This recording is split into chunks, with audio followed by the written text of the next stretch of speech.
City of Cedar Park, Texas. Generic License and Permit Bond. What is a generic license and permit bond? Let's break it down. A bond is essentially a promise. In the context of business, a bond serves as a guarantee that the business will comply with certain rules and regulations. Now, when we talk about a generic license and permit bond, it's a type of bond that's required by some municipalities, including Cedar Park, Texas, to ensure businesses follow local ordinances and regulations. In simpler terms, when a business applies for a license or permit to operate in Cedar Park, TX, they may be asked to obtain a generic license and permit bond. This bond acts as a safety net for the city, assuring them that the business will adhere to the terms of the license or permit.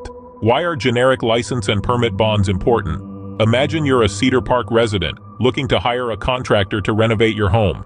You want to ensure that the contractor follows all the building codes and regulations to guarantee the safety and quality of the work. This is where the generic license and permit bond come into play. By requiring businesses to obtain these bonds, the City of Cedar Park can protect its residents and ensure that businesses operate ethically and responsibly.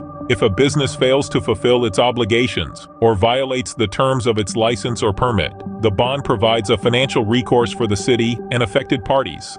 How do generic license and permit bonds work in Cedar Park, Texas? Now that we understand the importance of these bonds, let's explore how they work in Cedar Park, Texas. When a business applies for a license or permit, they typically need to provide the city with a bond. This bond is issued by a surety company, which is essentially a third party that agrees to cover the costs if the business fails to fulfill its obligations. The amount of the bond required can vary, depending on the type of business and the specific regulations involved. For example, a contractor may need a different bond amount than a restaurant owner. The City of Cedar Park sets these requirements based on factors such as the potential risk to the public and the nature of the business. Once the bond is in place, the business can proceed with obtaining their license or permit.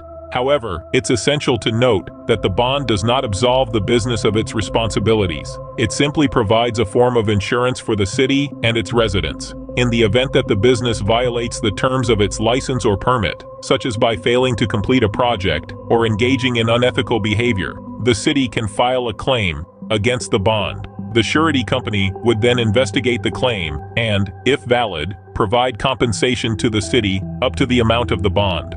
To know more, please visit swiftbonds.com.